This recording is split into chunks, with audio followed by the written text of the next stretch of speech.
Imagine standing in a sterile, windowless room, surrounded by armed guards who don't speak your language, while 3,000 miles away, the love of your life is waiting for you at the altar.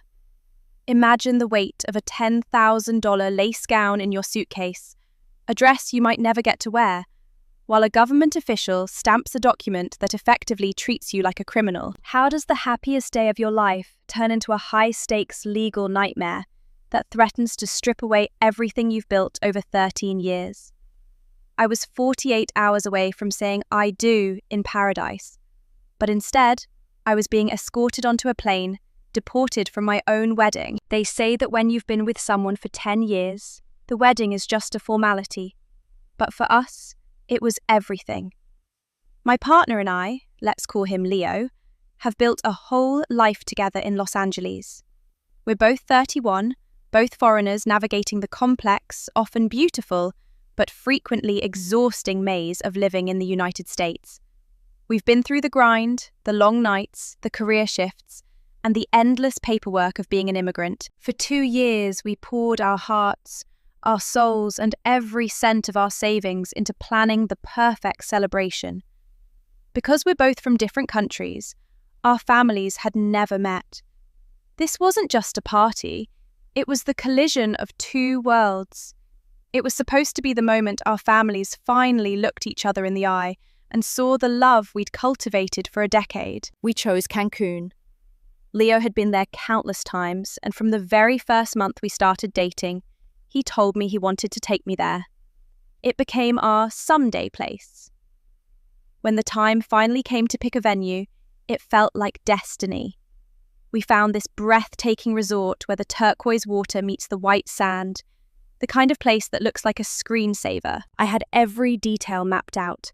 The scent of the lilies, the specific shade of coral for the bridesmaids, the playlist that would transition from our favourite indie tracks to the traditional music of our homelands. It was going to be magical. It was also, as weddings often are, incredibly expensive. We were flying 55 guests in from all over the world. People were taking time off work, spending their own hard-earned money on flights and hotels, all to celebrate us. The pressure to make it perfect was immense, but the excitement outweighed the stress. Or at least it did until the paperwork started staring back at me. Living in America on a work visa is like living in a house made of glass. You're always one breeze away from a crack.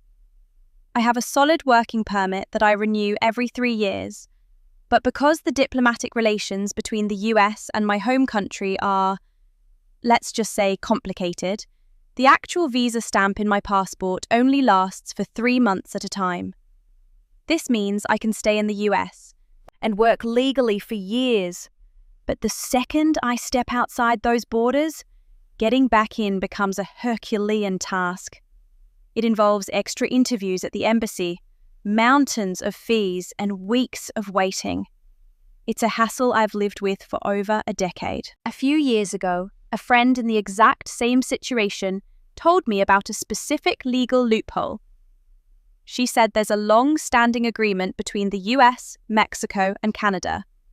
If you have a valid US permit, you can travel to Mexico for under 30 days and return to the States without needing a fresh visa stamp.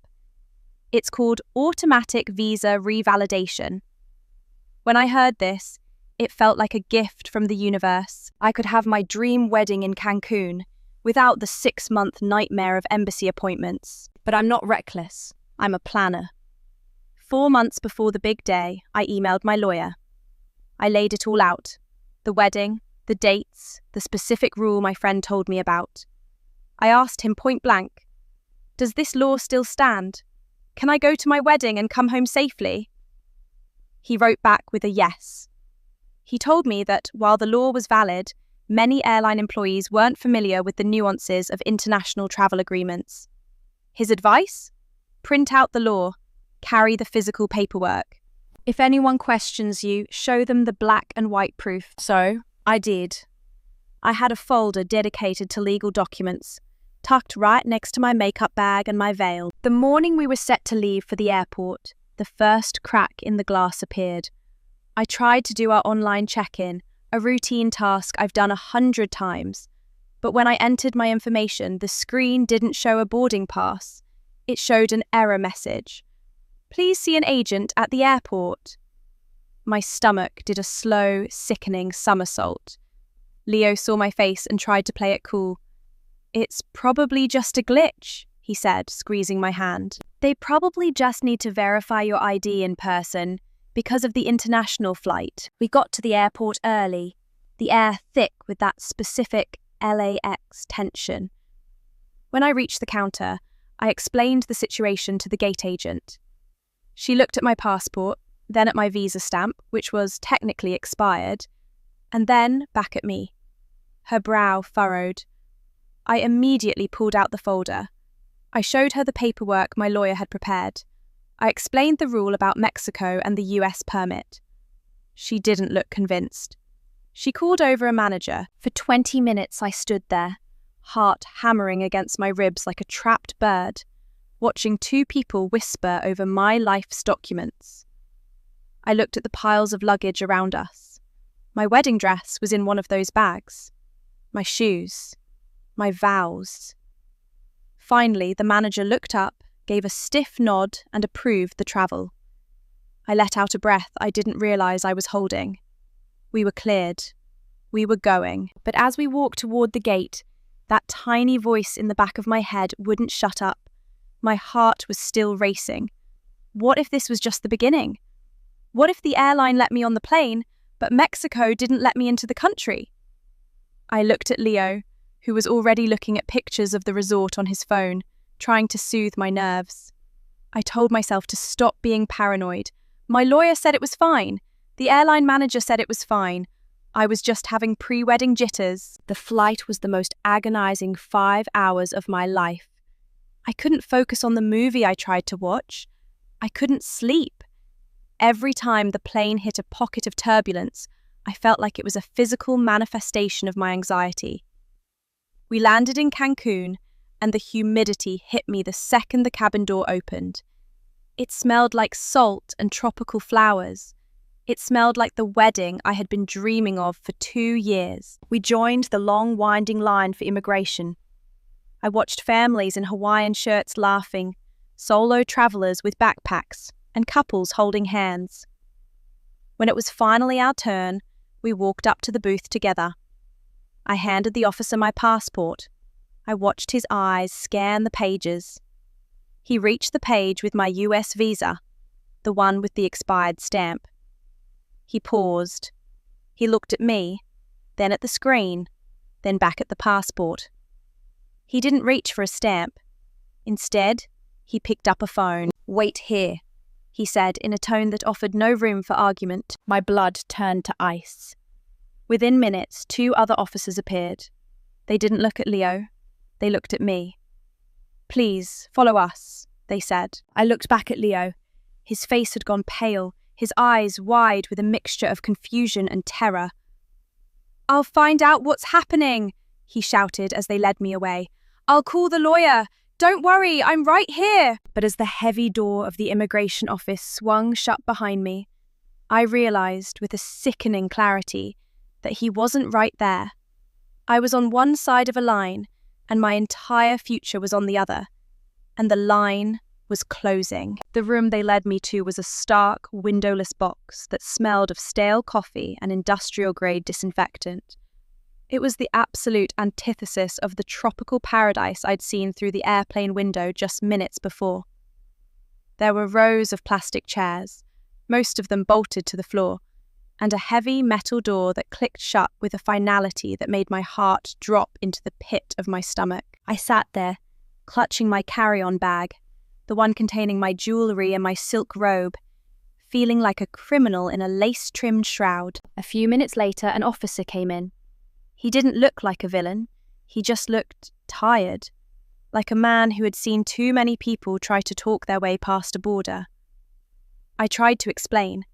I pulled out my folder again, my hands shaking so hard the papers rattled. I showed him the law. I explained that I lived in Los Angeles, that I had a valid work permit, that I was here to get married. I even showed him a picture of my wedding dress on my phone, hoping for a shred of human empathy. He looked at the papers, then at me, and sighed. "The law you are showing me," he said in clipped English, "is for re-entering the United States. It is a treaty between your country and theirs for travel, but it does not grant you entry into Mexico." The room seemed to tilt. He explained that in the time since I'd last checked the regulations, the diplomatic landscape had shifted. Mexico had recently started requiring full visas for citizens of my home country. It didn't matter that I had a US work permit. That only helped me get back to California. To step foot on Mexican soil, I needed a valid Mexican visa or a current, unexpired US visa stamp in my passport. I had neither. "But I have European citizenship," I blurted out, grasping at straws. "I'm a citizen of Italy as well." "Do you have your Italian passport?" he asked. "No, I haven't renewed the physical book in years. I didn't think I needed it because I have my American papers." He shrugged, a gesture that felt like a death sentence. "Without the passport, you are not an Italian citizen to us. You are a citizen of a country that requires a visa. You cannot enter." I felt a wave of nausea. This was it. The culmination of 2 years of planning, thousands of dollars, and the hopes of 55 people was crashing down because of a technicality I had tried so hard to verify. I felt like a fool. How could I have been so stupid? I'm 31 years old. I've lived in the US for 13 years. I should have known better than to trust a rule a friend told me about. I should have pushed my lawyer harder. The guilt was a physical weight, crushing the air out of my lungs. Then came the hardest part, talking to Leo. They allowed me to use my phone while I waited for the official deportation paperwork to be processed. I called him, and the second I heard his voice, I broke. I was sobbing so hard I could barely get the words out. "They won't let me in, Leo. They're sending me back." "What?" "No, that's impossible," he said, his voice rising in pitch. I could hear the chaos of the airport terminal behind him. "I'm coming back there. I'll talk to them. I'll tell them we're getting married in 2 days. I'm a Mexican citizen. Surely that means something." "It doesn't," I choked out. "I already told them. They don't care. They said I'm being sent back on the next available flight." "Then I'm coming with you," he said firmly. "I'm not staying here without you. We'll go back to LA. We'll figure it out. We'll do it there." For a split second, I wanted to say yes. I wanted him to hold me, to tell me it was okay, to shield me from the cold stares of the guards. But then I thought about the guests.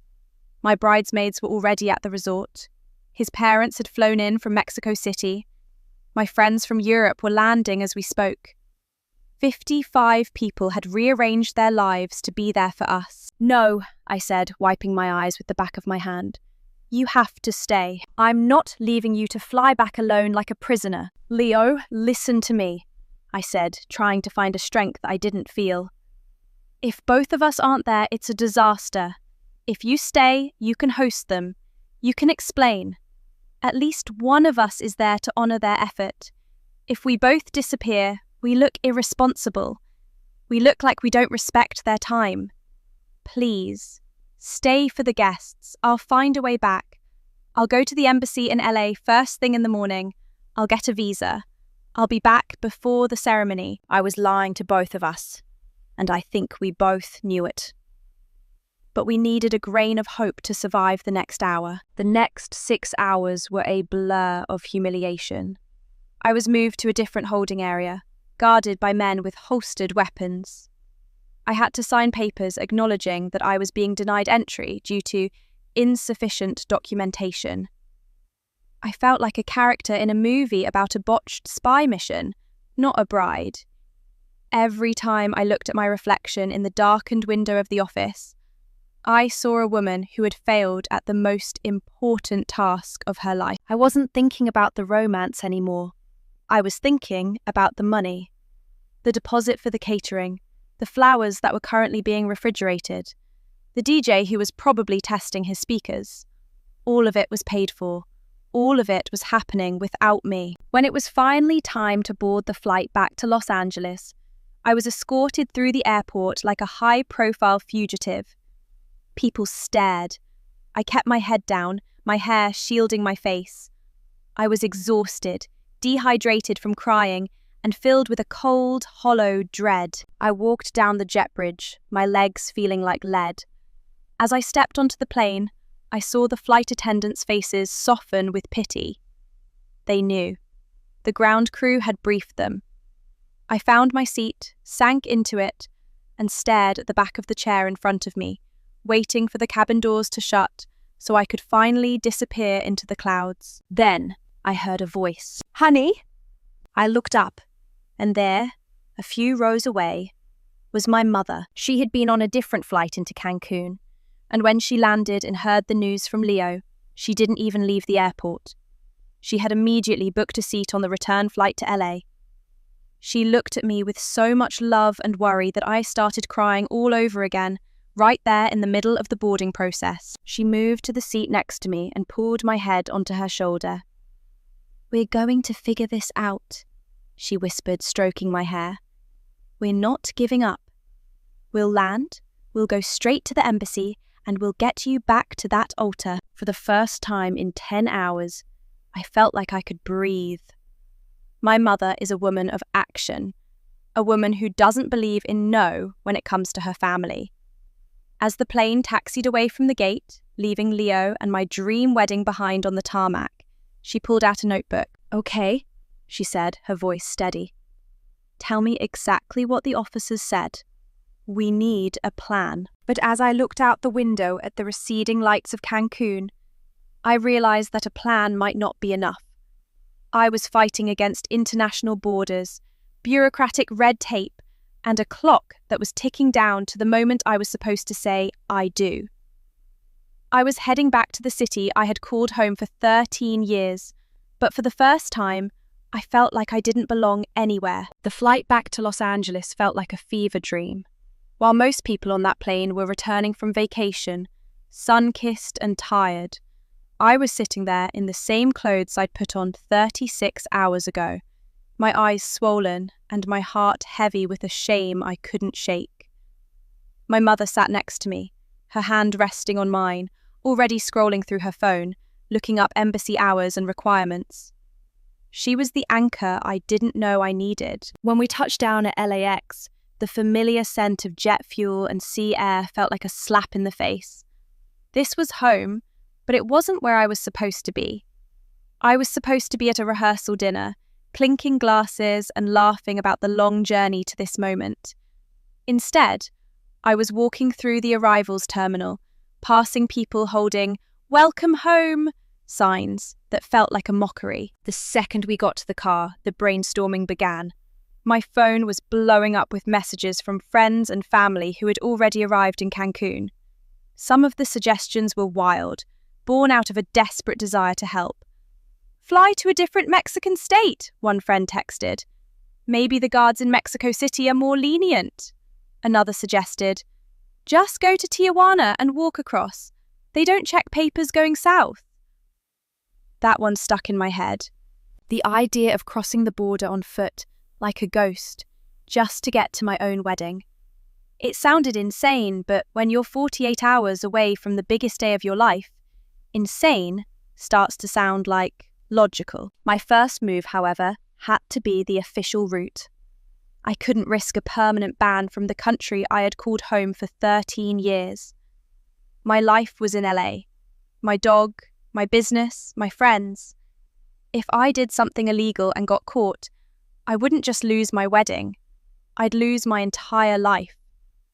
So, I emailed both the Italian and Mexican embassies, pouring my soul into the text. I explained the situation, the urgency, the heartbreak. I asked for an emergency passport from the Italians or a fast-tracked visa from the Mexicans. To my surprise, the Mexican embassy responded almost immediately. They told me to be there first thing in the morning with new passport photos. It felt like a lifeline. I barely slept that night. I spent the hours staring at the ceiling, imagining Leo back in Cancun, trying to host our friends while his bride was 3,000 miles away. I felt like I was failing him. I felt like I was failing everyone. The next morning, my mum and I were at the Mexican embassy before the sun was even fully up. We sat on a cold stone bench, clutching our coffee cups, waiting for the doors to open. When they finally let us in, I was ushered into a small office to meet with a manager. She was professional but stern. She listened to my story, her expression unreadable. "I want to help you," she said, "but we have strict protocols. To grant an emergency visa, you must prove financial stability. You need to show bank statements for the last 3 months, proving you have at least $4,200 in savings at all times." I felt a spark of hope. I had that. I worked hard. I saved. I pulled up my banking app on my phone, my fingers flying across the screen. I showed her the first month, well over the limit. The second month, well over. Then I scrolled to the third month. My heart stopped. The balance was lower. Much lower. Why? Because that was the month I had paid the final installments for the wedding. The catering, the florist, the photographer. It had all come out of that account in one massive wave of transactions. The irony was so sharp it felt like a physical wound. I was being denied a visa to attend my wedding because I had spent my money on the wedding. "Is there any other way?" I pleaded, the tears starting to blur my vision again. "I'm self-employed, but I have a steady side hustle. I make over $1,600 a month from that alone. If you can provide a letter from your employer stating you've made at least $1,400 a month for over a year, we can consider that," she said. I scrambled. I called the manager of my gig, my voice thick with desperation. "Please, I need a letter, now. I need it to show I make $1,600 a month." They were amazing. Within 20 minutes, the letter was in my inbox. I printed it out at a nearby shop and rushed back to the embassy. I waited another hour, my leg bouncing nervously.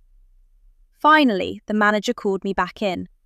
She looked at the letter, then at a spreadsheet on her computer.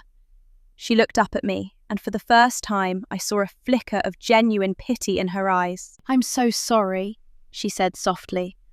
"I looked at your payment history for the last 6 months. 2 of those months, you made slightly less than $1,600. 1 month was $1,580. Another was $1,550. I was sick," I cried out. "I missed 2 days of work because I had the flu. It's only $50. "The law is the law," she replied, her voice firm but kind. "I cannot override the system. My hands are tied." I walked out of that embassy feeling like the world was actively conspiring against me. It wasn't just bad luck. It felt like a series of meticulously placed hurdles designed to keep me away from the man I loved.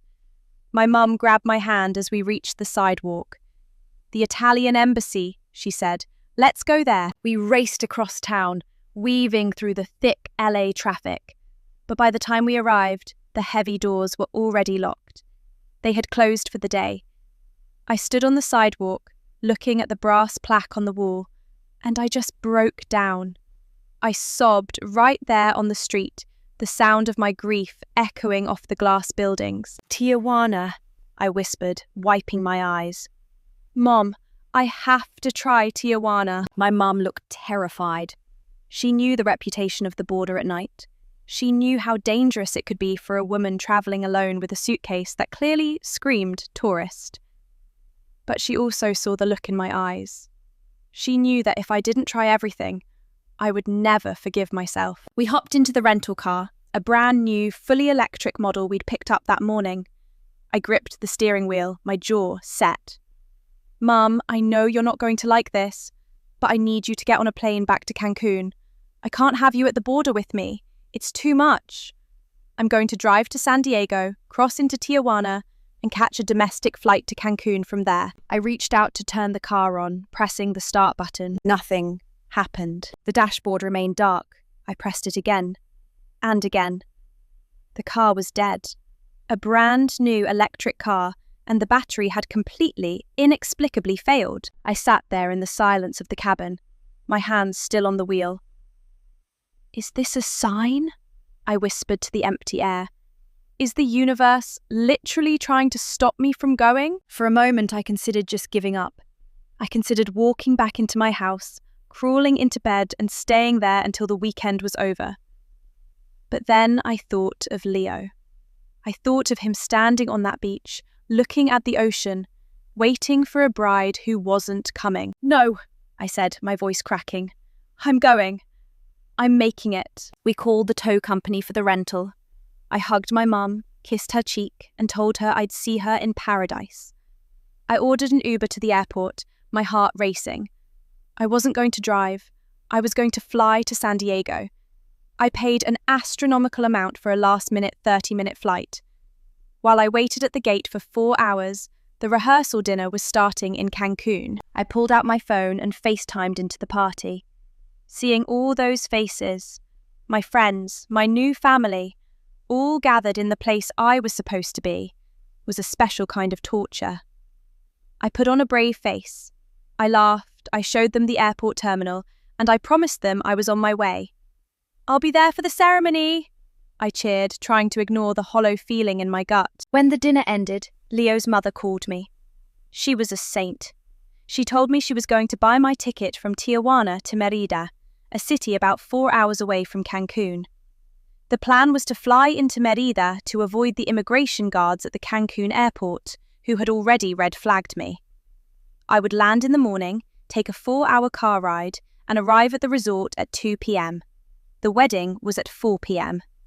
It was tight, it was risky, but it was a plan. She bought the ticket. But as I was standing in line to board my flight to San Diego, my phone buzzed. It was a text from her. "I'm trying to do the online check-in for your Tijuana flight. It won't let me. It says you need to check in at the counter." My heart plummeted. I called a friend of mine who works at an airport, someone who knows the back-end systems of international travel. I told him the situation. "Don't go," he said, his voice grave. "If they won't let you check in online after what happened in Cancun, it means you've been red-flagged in the Mexican national system. They're waiting for you at the counter. They'll detain you again, and this time, it won't just be a deportation." "What's the worst that can happen?" I asked, my voice trembling. "You could be banned from Mexico for years," he said. "And more importantly, if you get a criminal record or a formal ban in another country, it can trigger a review of your US visa. You've lived in LA for 13 years. Do you really want to risk being deported from the United States too?" I stood at the gate in San Diego, the flight to the border waiting, and realized I had reached the end of the road. I couldn't risk my entire life for one afternoon, no matter how much that afternoon meant to me. I sat down on a cold airport chair, pulled out my notebook, and started to write. I wasn't writing my wedding vows anymore. I was writing a speech for a wedding I wouldn't attend. I was rewriting the ending of my own story. I sat on a cold metallic bench at the San Diego airport, the terminal lights humming above me with a clinical indifference. I watched the flight board flip through destinations: Los Cabos, Puerto Vallarta, Mexico City. Each one a reminder of a door that had been slammed in my face. I had been fighting for 48 hours straight. I had spent thousands of dollars. I had cried until my throat was raw. And I had nearly risked my entire 13-year life in America on a desperate gamble at the border. But standing there, listening to the muffled announcements and watching the shadows of planes take off into the night, I finally felt the weight of the white flag in my hands. I couldn't do it. I couldn't risk being banned from the only home I really knew just to stand on a beach for 20 minutes. I pulled out my phone. My hands were shaking so much I almost dropped it. I had to make the call. I had to tell Leo that the miracle wasn't coming. When he picked up, I could hear the ocean in the background. I could hear the distant sound of a marimba, the laughter of our guests at the resort bar, the clinking of glasses. It was the sound of the life we were supposed to be starting together. "Leo," I whispered, and the name caught in my throat. "Hey, hey," he said, his voice instantly dropping into that protective, soothing tone he's used for 10 years. "Where are you? Did you make it to the gate?" "I'm in San Diego," I said, a fresh wave of tears hitting me. "But I'm not getting on the flight. I can't, Leo. If I go and they catch me, I could lose everything. I could lose my visa. I could be barred from coming back to LA. I have to come home." There was a long, heavy silence on the other end of the line. I expected him to be angry or to try and argue, but he just let out a long, shaky breath. "Okay," he said softly. "Okay, you come home. You stay safe. We'll figure this out. I love you more than the wedding, you know that, right?" "I know," I sobbed. "But it's our wedding day. It's tomorrow. I'm so sorry. I'm so sorry." We stayed on the phone for an hour. We talked until the airport started to empty out, until the janitors began buffing the floors and the last flight for the night had departed. I realized then that there were no more flights back to Los Angeles until the morning. I was stranded in San Diego, exhausted, broken, and completely alone on the eve of my wedding. I looked up hotels, but the thought of sitting in a sterile room alone was more than I could bear. I just wanted to be in my own bed. I wanted to hug my dog. I wanted to hide from the world. That's when an angel appeared in the form of a friend. He lived in LA, and when he heard what happened, he didn't even hesitate. He hopped into his electric car and drove 2 hours south in the middle of the night just to pick me up. He didn't ask questions. He didn't tell me it would all be okay. He just handed me a bottle of water and a blanket, put on some quiet music, and drove me back to the city. We pulled into my driveway at 5:30 a.m. The sky was just starting to turn that bruised, pale purple of pre-dawn. I walked into my house, and the silence was deafening. My dog greeted me with a wagging tail, confused as to why I was back so soon, and why I smelled like stress and airport air. I crawled into bed, still wearing my travel clothes, and fell into a deep, dreamless sleep of pure exhaustion. At 8:30 a.m., my alarm went off. I felt like I'd been hit by a truck. My eyes were so swollen I could barely open them. I stared at the ceiling, thinking about the schedule I'd written out months ago. 8:30 a.m., bridal hair and makeup starts. 9 a.m., mimosas with bridesmaids. I reached for my phone, expecting a sea of "I'm so sorry" texts. Instead, I had a message from Leo. "Be awake and ready by 9 a.m. Me and your friends have a surprise for you." I frowned, confused. Ready for what? I was in my pajamas in a quiet house in Los Angeles. But I did as I was told. I splashed some cold water on my face, tried to tame my hair, and waited. At exactly 9 a.m., there was a loud, rhythmic knocking at my front door. I opened it, and my jaw hit the floor. Standing on my porch was a professional makeup artist, her kit already open. Behind her was the husband of one of my bridesmaids, a talented photographer, with his camera around his neck. And behind them were 2 of my closest friends from LA, people who hadn't been able to make it to Cancun. They were lugging in massive armfuls of white roses, lilies, and eucalyptus. They were carrying crates of champagne and trays of high-end sushi. "What is happening?" I stammered, the tears starting all over again.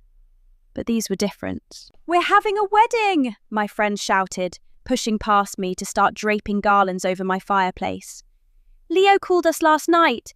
He said if the bride can't go to the wedding is coming to the bride." Before I could even process it, I was whisked into a chair. The makeup artist started working her magic, covering the dark circles under my eyes and the redness from the days of crying.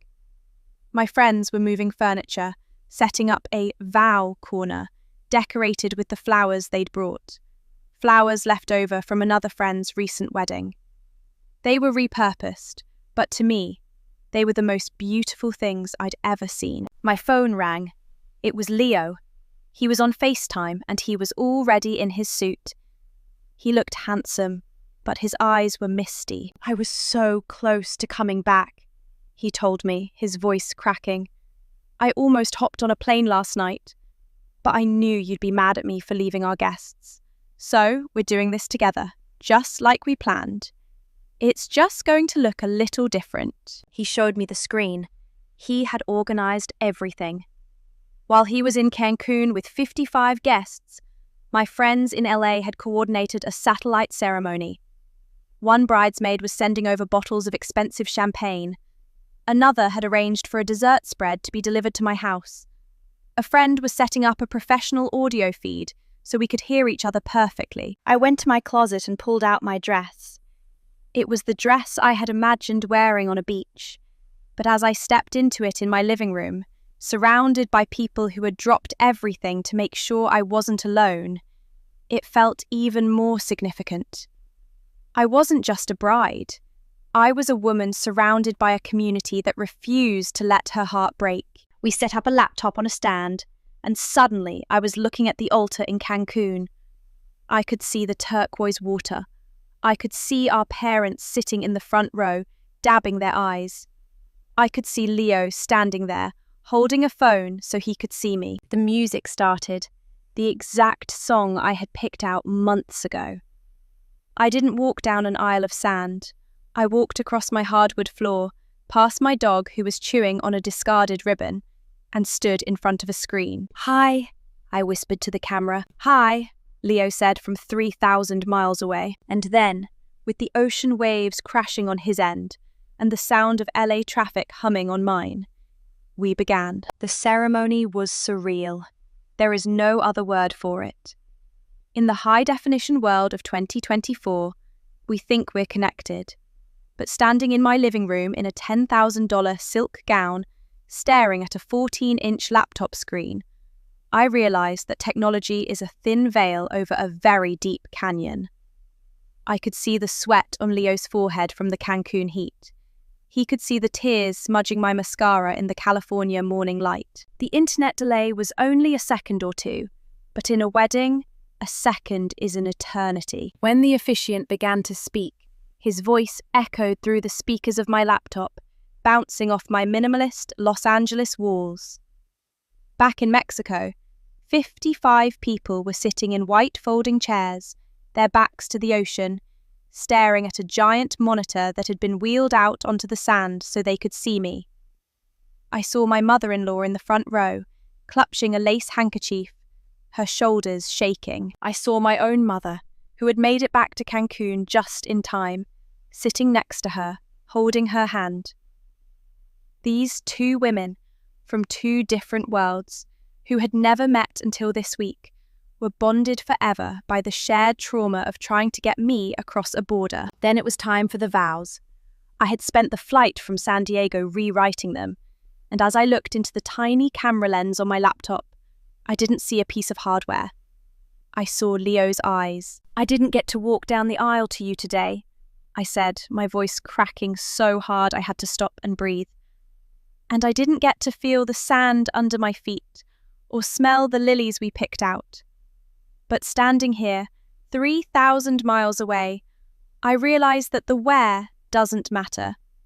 What matters is that for 10 years, you've been the person who catches me when I fall. And even though there's an international border between us right now, you're still catching me." On the screen, I watched Leo break. He put his head in his hands for a moment, and the entire guest list in Cancun seemed to sob in unison. When he spoke his vows, the audio clipped a little bit, distorted by the sea breeze hitting his microphone. But I heard every word in my heart. He promised to spend the rest of our lives making up for this day. He promised that we would get married 1,000 more times if that's what it took to wash away the memory of the immigration office. When the officiant pronounced us husband and wife, I didn't get a first kiss. I leaned forward and pressed my lips to the cool glass of the laptop screen. On the other side, Leo did the same. It was heartbreaking and beautiful all at once. My friends in the living room erupted in cheers, popping the champagne that had been sent over. In Cancun, the DJ started the music, and I watched through the camera as our friends and family began to dance on the beach. For the next 3 days, I lived in a digital limbo. I didn't take off my wedding makeup. I stayed in my white silk robe, carrying my laptop from the kitchen to the bedroom to the patio. I was at the wedding festivities, just virtually. When the group went to the pool, someone set the laptop on a lounge chair so I could see them splashing around. When they had the grand wedding dinner, a place setting was made for me, and the laptop was perched on a stack of linen napkins so I could sit next to Leo. I watched them eat the steak and lobster we had spent months selecting. I watched them toast with the vintage wine we had budgeted for. I watched my bridesmaids dance in the dresses I had helped them pick out. It was a bizarre form of self-torture, but I couldn't look away. I wanted to be part of it so badly that I was willing to settle for a pixelated version of reality. But then the 3 days ended. The guests started heading to the airport. Leo had to pack up the suitcases, including the one with my belongings that he'd had to carry around. The out-of-office replies were turned off, and finally, the Zoom link was disconnected. That was when the silence hit. I sat on my sofa, the laptop closed on the coffee table in front of me, and the reality of the situation came crashing down like a tidal wave. The adrenaline that had kept me going through the embassy runs, the San Diego airport, and the virtual ceremony was gone, leaving only a hollow, aching void. I looked around my living room. There were dead flower petals on the floor from the surprise ceremony. There were empty champagne bottles in the recycling bin. And then I looked at my phone. I started scrolling through the photos the professional photographer had sent over, the one who had been in Cancun. They were beautiful, high-quality cinematic shots of our friends and family. But in every single one of them, people were ugly crying. My father-in-law, a man I'd rarely seen show emotion, was sobbing in the background of the ceremony. My best friend was wiping her eyes during the toasts. It wasn't the joy I had envisioned. It was a celebration tinted with the grief of my absence. I started to think about all the things I had missed. I didn't get to smell the lilies. I didn't get to feel the weight of the lace train as I walked. I didn't get to taste the wedding cake, the 4-tier lemon and raspberry cake we'd spent 3 hours taste testing in a bakery in West Hollywood. I realized I would never know what that night felt like. I would never have the memory of Leo's hand on my waist during our first dance. All I had were recordings and screenshots. And then there was the financial reality. I opened my banking app, the same one that had betrayed me at the embassy. The wedding was paid for, but the extra costs of the last week were staggering. The last-minute flights, the rental cars that died, the Uber to San Diego, the emergency makeup artist, the expedited documents. We were in a hole that would take us a long time to climb out of. I'm in therapy now, working through what my therapist calls event-related trauma. It sounds dramatic, I know. It's just a wedding. But it was the culmination of 10 years of a life built on the edge of a visa. It was the moment I realized that no matter how hard I work, no matter how much I contribute to this country, a single stamp on a piece of paper can still undo me. Despite the sadness, though, I look at Leo, who is finally back home with me, and I feel a gratitude that is deeper than any ocean in Cancun. This man didn't run when things got hard. He didn't blame me for the paperwork error. He stood on a beach alone and held a phone to his heart so he could marry me. His family didn't judge me. They welcomed me into their lives through a screen with open arms. My friends in LA are pushing me to have a real celebration here. They want to see me walk down a real aisle and eat a real dinner. But honestly, the thought of planning another event makes me want to hide under the covers. Money is tight, and my heart is still a bit bruised. I've been looking for ways to do something small, something that feels like us, without the $4,000 price tag. Maybe a park hang? Or a backyard dinner with strings of lights? If any of you have ever had to plan something beautiful on a shoestring budget in the LA area, or if you've been through a disaster that turned into something unexpectedly beautiful, Please let me know in the comments. I need all the inspiration I can get right now. And honestly, I just want to hear that I'm not alone in feeling like life sometimes throws you a curveball right when you're ready to hit a home run. If you've ever felt like the world was working against you, or if you just believe that love is worth the fight, no matter how many borders are in the way, please consider subscribing. Sharing these stories is how I'm healing, and I'd love to have you along for the journey, because at the end of the day, I might not have the photos of the beach wedding I planned, but I have the man. And I have a story that I'll be telling our grandkids one day. The story of the time Grandma was deported from her own wedding, and Grandpa married her anyway.